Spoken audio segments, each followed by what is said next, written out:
Today, the story you're about to hear takes place in Miami, Florida. At New Year's party dinner, my brother toasted me. To the one who always shows up, broke, desperate, and still trying to matter. My parents laughed. They mocked me like I was the family joke.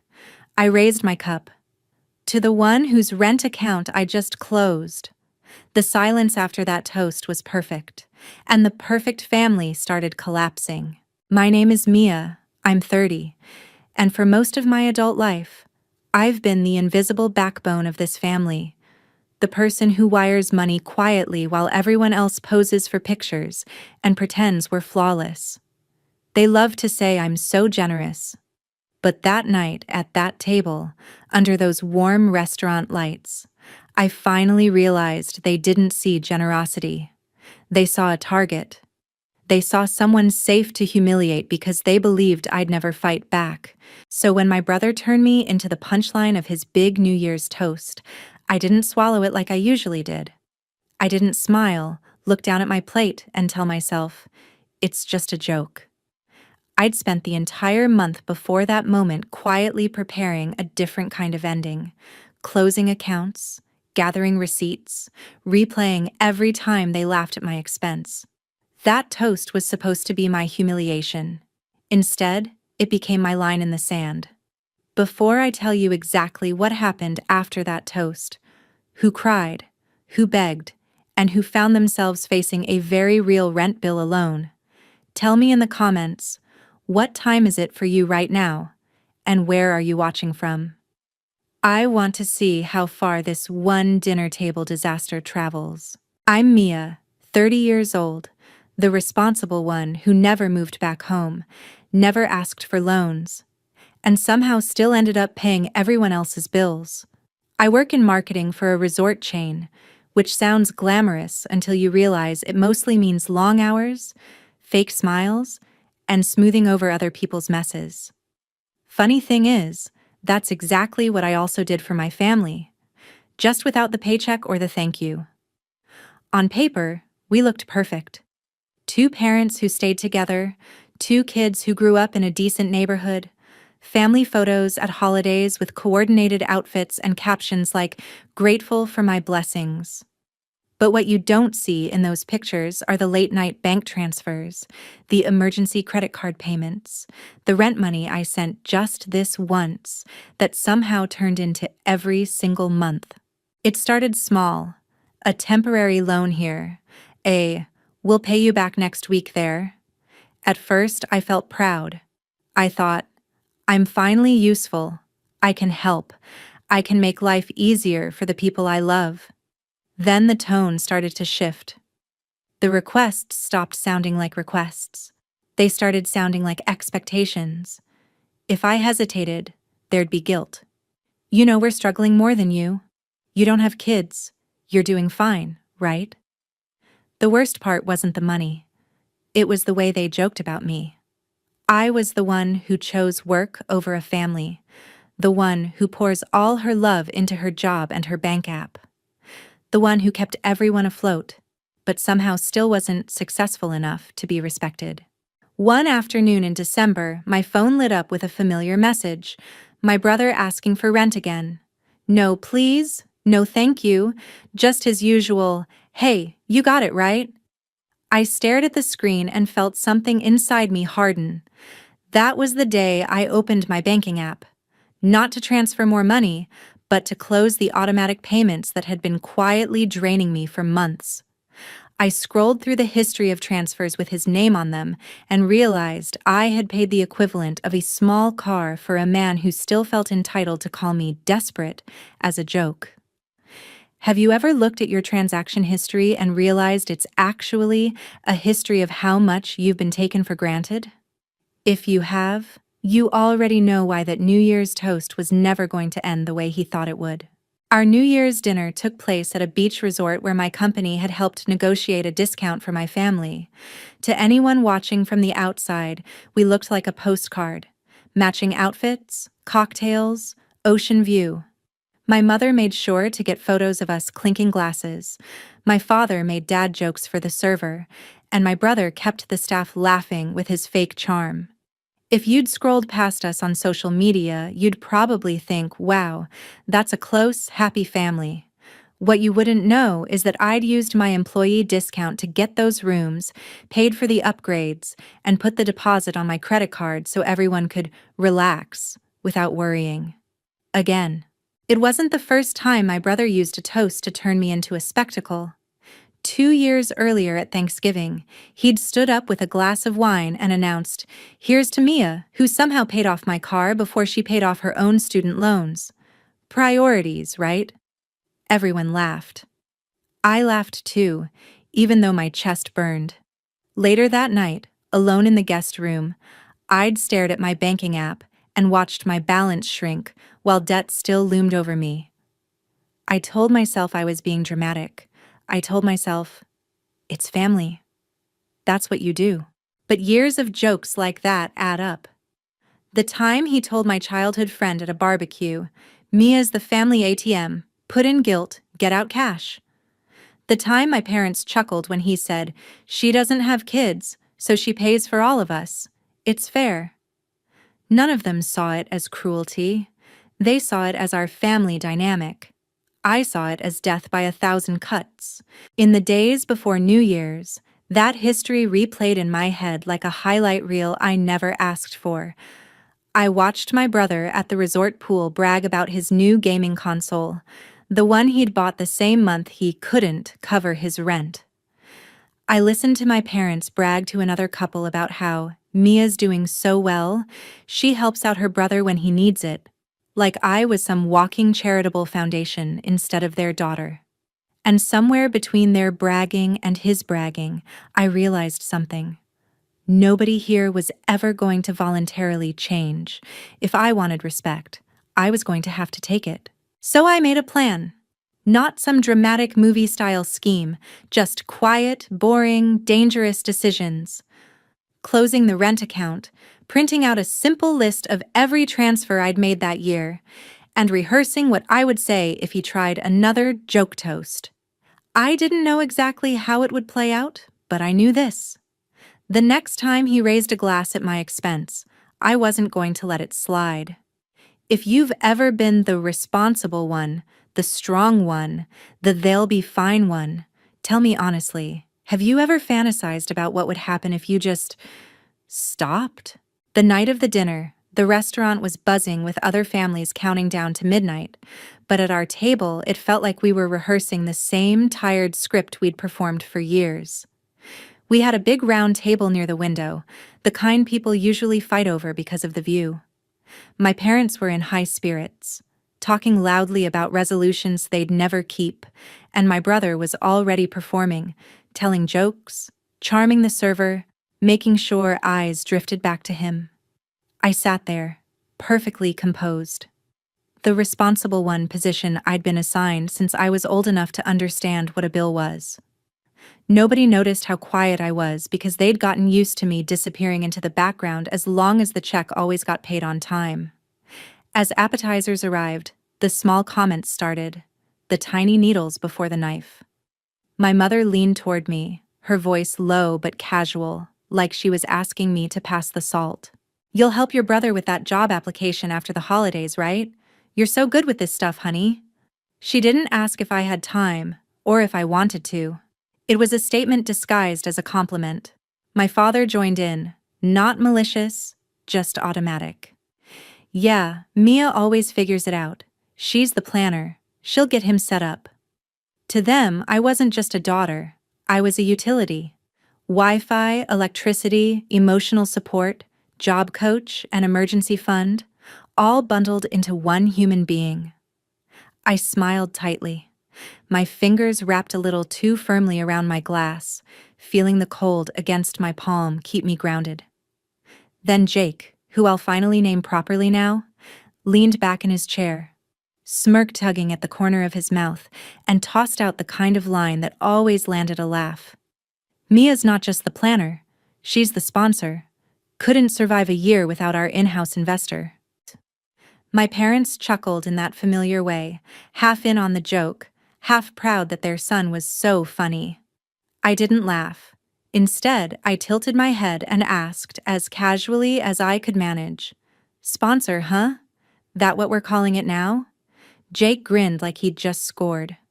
"Well, you do keep the lights on, don't you? I mean, be honest. If you stopped helping, a lot of things would fall apart." He said it like it was praise, but it sounded like a threat wrapped in a compliment. It was a reminder. They believed I couldn't stop, that my role was fixed, that my sense of responsibility was a leash they could tug whenever they wanted. While they laughed, my phone buzzed on the table. I glanced down and saw his name lighting up the screen with a message I didn't even need to open to understand. Another reminder about rent due next week. Another casual, "You got me, yeah?" As if my bank account was just an extension of his. I opened the message anyway. "Hey, just a heads up. Rent hits on the 3rd. You know the drill. Appreciate you." No question mark. No please. Just confidence that I would fall in line like I always had. Something inside me didn't shatter. It clicked. Not breaking, but locking. I looked up at Jake and finally saw him clearly, stripped of nostalgia and excuses. This wasn't my funny older brother who used to walk me to school. This was a man who had been trained by years of unspoken permission to believe I existed to absorb his consequences. For the first time, I didn't feel guilty about what I'd done earlier that week, standing at the bank counter and saying, "I'd like to close this account," my voice shaking with a mix of fear and relief. I remembered the way the banker had asked, "Are you sure? It's been active for a while." I'd swallowed and said, "Yes, I'm done." That memory steadied me now. I watched Jake raise his glass, stand up, and clear his throat, his smile flipping on like a stage light. The restaurant's noise dipped a little as people instinctively turned toward the sound of clinking glass. My parents straightened in their seats, eyes bright, ready for one of his legendary speeches. I felt my heart beating hard in my chest, but it wasn't the terrified pounding I used to feel when I thought about confrontation. It was something sharper, clearer. I already knew he was going to use me as material. He always did. But this time, I wasn't bracing to endure it. I was waiting for the exact moment I'd decided, weeks ago, to finally push back. Tell me honestly, have you ever sat at a table with people you love and suddenly realized they're completely comfortable feeding on your sacrifices because they've never seen you say no? Jake tapped his knife against his glass with the confidence of someone who had never been told he'd gone too far. The clear, bright clinking cut through the air, pulling not just our family's attention, but the curiosity of a few nearby tables. He loved that. Eyes on him, center stage, the star of the perfect family act. "All right, everyone," he announced, voice loud enough to carry. "Before we ring in the new year, I want to make a very special toast." My parents smiled like they were about to watch a favorite scene in a movie they'd already memorized. I already knew the genre too. Comedy at my expense, with a side of, "It's just a joke. Don't be so sensitive." I just didn't know exactly how low he'd go this time, until he opened his mouth. "To the one who always shows up," he began, turning his gaze toward me. His eyes had that familiar twinkle of mischief he believed was harmless. Broke, desperate, and still trying to matter. The words landed like a slap I'd seen coming but hoped wouldn't hit as hard as they did. A small ripple of laughter rolled around the table. My mother covered her mouth, half laughing, half playing at being shocked. My father shook his head with a grin like, "That's our boy. Always joking." A couple at the table next to us glanced over and smiled in that polite, detached way, assuming it was all innocent family banter. Jake wasn't done. He never stopped when he saw a reaction. "Let's raise a glass," he continued, lifting his drink higher. "To the person who proves you don't need a savings account if you've got a saint for a sibling. To the one who somehow manages to be both broke and the family bank at the same time." That got a bigger laugh from my parents. My mother said, "Oh, Jake," like he was a stand-up comedian, not a grown man publicly humiliating his sister. My father added, "You're terrible," in that indulgent tone that really meant, "Keep going, we're entertained." Inside my chest, something went very, very quiet. It wasn't that I was numb. It was that everything suddenly came into focus. In that moment, I realized Jake wasn't just teasing me. He was rewriting the story of my life out loud, in front of witnesses, in a way that made my sacrifices look like weakness instead of proof of how much I'd given. In his version, I was broke because I was pathetic, not because I'd been paying his rent. I was desperate because I didn't have a husband or kids, not because I'd spent years twisting myself into knots trying to keep everyone else comfortable. I was still trying to matter because, in his eyes, my worth began and ended with what I could do for him, and apparently, what he could do with me as a joke. I didn't wait for the last of the laughter to die. I picked up my glass and stood up slowly, feeling the weight of every year I'd stayed silent press against my spine, and then lift. My voice, when it came, was steady enough that people at nearby tables turned to listen. "To the one," I said, eyes locked on Jake, whose rent account I just closed. The smirk on his face flickered, then faltered entirely. My parents froze, their glasses hovering awkwardly midair. The couple next to us stopped pretending not to listen. This wasn't the script they were expecting. I didn't give anyone time to pivot. "To the one," I continued, "who thinks it's hilarious to call me broke and desperate when the only reason he's not packing his stuff out of a rented apartment right now is because I've been quietly wiring money every month." I tilted my glass toward him. "To the one who turned every sacrifice I made into material for cheap punchlines." The chatter in the restaurant blurred into a dull background hum. At our table, it felt like the air had thickened to something you could almost slice. Jake opened his mouth, but the usual quick response wasn't there. My mother let out a soft, panicked laugh. "Mia, honey, it's just a joke. No need to—" "No," I cut in, not raising my voice, but sharpening it. "The joke is that you all think this is normal." I could feel my heart slamming against my ribs and my palms were slick, but the fear I used to have whenever I imagined a moment like this was gone. In its place was a strange, electric calm. I turned my gaze back to Jake. "You want to call me broke? Let's talk about what I've been spending money on. Your overdue rent. Your emergency bills. This is the last time, I swear, month." His jaw clenched. "Mia, sit down. You're making this weird," he muttered through his teeth, still trying to cling to control, to whatever charm he thought he had left. I took a slow sip of my drink instead. "No, I'm making it honest." I let the silence stretch now, deliberately, watching them squirm in it the way I'd been forced to sit through their laughter for years. For once, their silence didn't feel like a muzzle on me. It felt like a mirror held up to them. Their faces said what their mouths couldn't yet admit. They had never considered what it would look like if I chose not to play my role. I set my glass back on the table, the soft clink sounding like a full stop at the end of a sentence I'd been writing my whole life. "So here's my toast," I finished.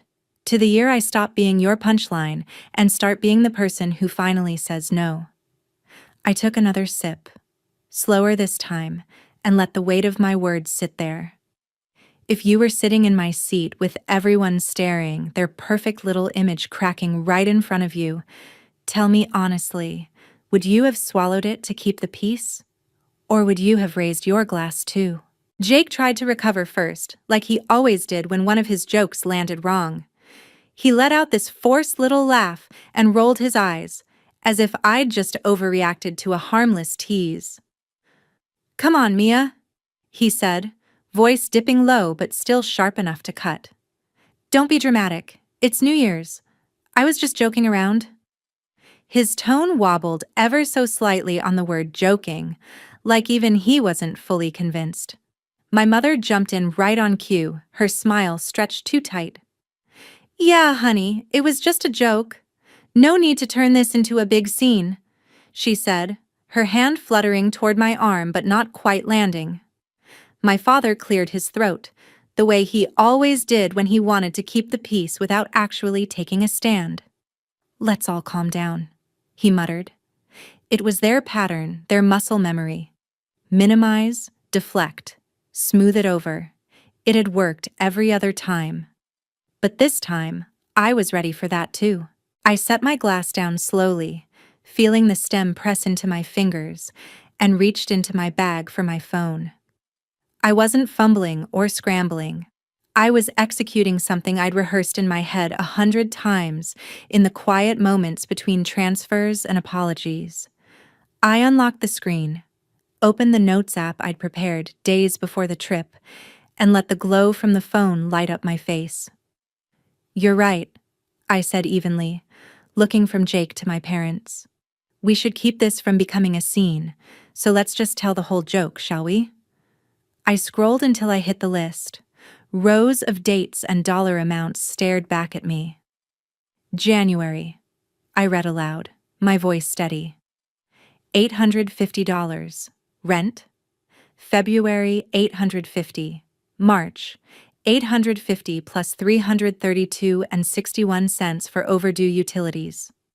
April, $1,200 when your car suddenly needed repairs. I glanced up. Jake's face was losing color in real time. My mother's hand went to her chest. My father's brow furrowed, some calculation flickering behind his eyes. I looked back at my screen. May, rent again, plus overdraft fees you forgot to mention. June, $700 toward your credit card because you said they were going to send it to collections and you just needed a little help to get back on track. Should I keep going? Or is the punchline starting to land? The table had gone from festive to funereal in under a minute. The server passing by slowed her step, sensing something was off but smart enough not to interrupt. Nearby conversations dimmed, not fully silent but softened, like the air around us was suddenly thinner. You wrote it all down? My father asked, his voice quieter than I'd heard it in years. There was no anger in it, just a kind of stunned disbelief. Someone had to, I replied, because while you were all laughing tonight about how broke I am, I was staring at my bank app trying to figure out how to make minimum payments on credit cards I maxed out keeping your son from getting evicted. Jake leaned forward, his expression twisting from embarrassment into anger. You didn't have to do any of that, he snapped. I never forced you. You offered. You're the one who likes to play hero. I met his glare head on. No, you're right. You didn't put a gun to my head. You just sent texts like, if you don't help, I don't know what I'll do. And, you're the only one who has my back. And, don't tell mom and dad, they'll freak out. You just made sure every crisis sounded like it was my responsibility to fix. That's not force, but it's also not innocent. My mother whispered, we didn't realize it was that much. Like the volume of the number mattered more than the weight of the pattern. I turned to her. You didn't ask, I said. You were too busy laughing at the family ATM jokes and bragging to other people about how your daughter is so generous, while quietly nudging me to bail him out again and again. My father looked at Jake now, not with indulgence, but with something closer to disappointment. Is this true? He asked. Jake bristled. Everybody borrows money sometimes. It's not a big deal. Mia's making it sound worse than it is. I lifted my phone again. Total for this year alone, I said, not counting the years before. $9,643.89. I let that number sit there, heavy and undeniable. If you think I'm exaggerating, I can send you screenshots. My father's shoulders sagged. My mother's eyes were shiny, not just with hurt, but with the dawning awareness that the version of events they'd been comfortable with all this time might not have been the truth. Jake tried one more time to twist it. So what? You want a medal? You want us to bow down and worship you because you helped family? His voice was bitter now, his bravado cracking. That's what people do for each other. No, I said, my tone almost gentle. What people do for each other is help when they can, and respect limits when they're given. What you did was treat my help like a subscription you never had to renew, and a joke you could tell whenever you needed a laugh.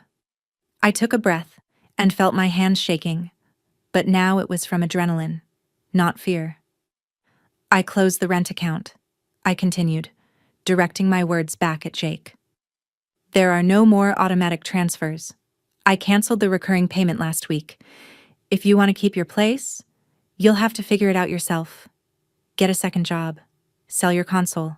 Talk to your landlord like an adult. But the days of forwarding your panic to me and calling it family are over. His mouth opened, then closed, then opened again, like he was flipping through internal scripts and none of them fit the moment. So that's it? He finally managed. You're just cutting me off? After everything we've been through? After everything I've paid for, I corrected. I'm finally treating myself like someone who deserves more than being your safety net and your punchline at the same time. My mother tried again, flailing for the version of reality that made her most comfortable. Maybe we can come up with some kind of plan, she said. Mia, you could help him just until he's stable and I held up a hand. No. That word right there, just until, is how this has lasted for years. Just this once, just this month, just until things calm down. Things never calm down because there's no reason for them to, as long as I absorb the fallout. At some point, I noticed that my shoulders had dropped, that the knot in my stomach I'd been carrying into every dinner, every holiday, every bank visit had loosened. The restaurant around us was still decorated with glittering banners and countdown signs, but at our table, the shine was gone.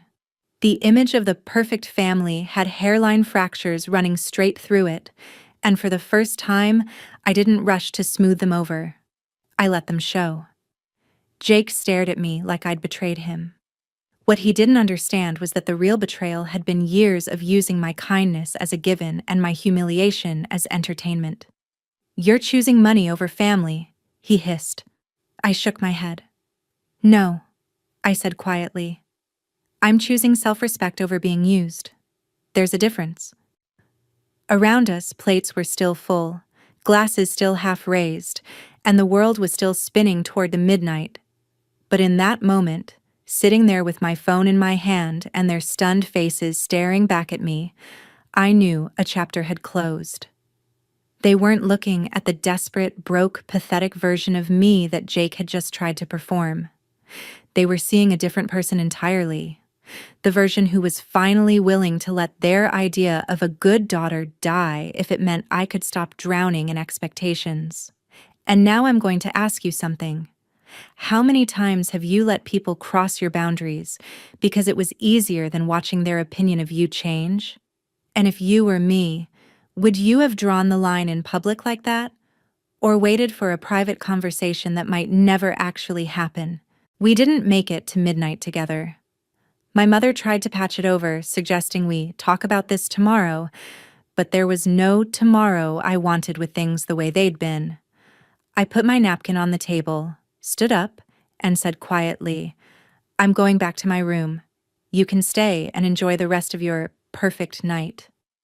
No one followed me. Not at first. I walked out of the restaurant to the sound of music and countdown timers on screens, and for the first time in years, I felt lighter, even with my heart pounding. Later that night, there was a knock on my door. It was my father, standing in the hallway, looking older than I remembered. You should have told us, he said softly. I shook my head. I tried in little ways. Every time I said I was tired, you called me dramatic. Every time I hinted that I couldn't keep paying, you reminded me how much your parents did for you. Do you realize how many times I chose my brother's rent over my own peace of mind? He didn't have an answer. He just sighed and said, We'll figure something out. For once, I replied. You will. I already did. The next month was ugly.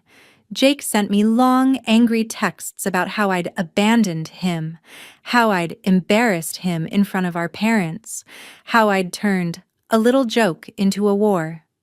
When his landlord finally issued a notice, he forwarded that too, as if a screenshot could magically drain money from my account. I didn't respond. I muted the chat and redirected the energy I would have spent saving him into paying down my own debt and planning my own life. My parents called, trying to convince me to help just this once more.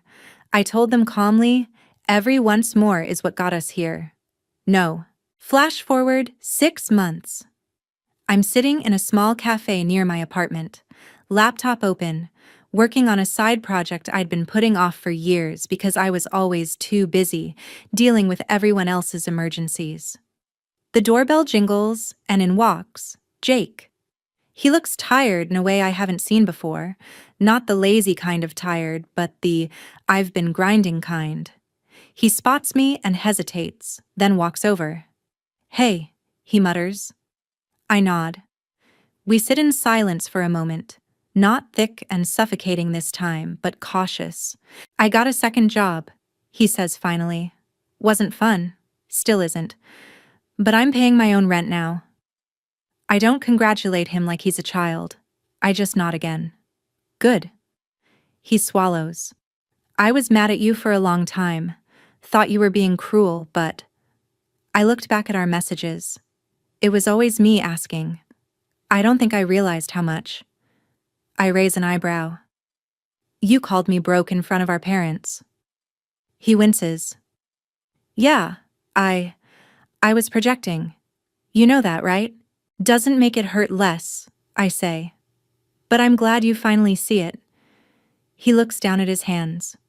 "I don't expect you to start paying for me again. I just wanted you to know I'm trying. And I'm sorry." For a second, I see the boy he used to be, the one who shared his Halloween candy with me, who taught me to ride a bike, who stood between me and kids who teased me in middle school. I don't rush to forgive him, but I also don't shut the door in his face. "Trying is a start," I say. "Respecting my boundaries is the rest." Our family didn't magically transform into a healthy unit overnight. There are still uncomfortable phone calls, still habits they're unlearning way too slowly. But that one toast changed everything because it forced me to choose their comfort or my dignity. I chose my dignity. The bill for that choice was heavy. Distance, arguments, awkward holidays. But for the first time, I'm not paying it alone. So now I'm asking you, if you were in my shoes, would you ever let your brother back in after something like this? Do you think Mia, that is, I, should forgive completely one day? Or keep things at arm's length for good? Tell me in the comments what you'd do, because somewhere out there, another family bank is quietly deciding whether tonight is finally the night they close the account. This version restructures and deepens your original draft while keeping the core storyline and emotional beats. Our team at Revenge Red is dedicated to creating meaningful, emotional story scripts that reflect real-life dilemmas in a thoughtful way. We promise that all our stories are entirely fictional and are made only to share lessons, reflections, and positive educational messages with our viewers. This script highlights important lessons about boundaries, self-respect, and the hidden emotional cost of being the giver in a family. It encourages viewers to think critically about unhealthy dynamics, financial dependence, and emotional manipulation. Through Mia's journey, the story gently reminds us that saying no is sometimes the most responsible and loving choice we can make for ourselves. Thank you for listening.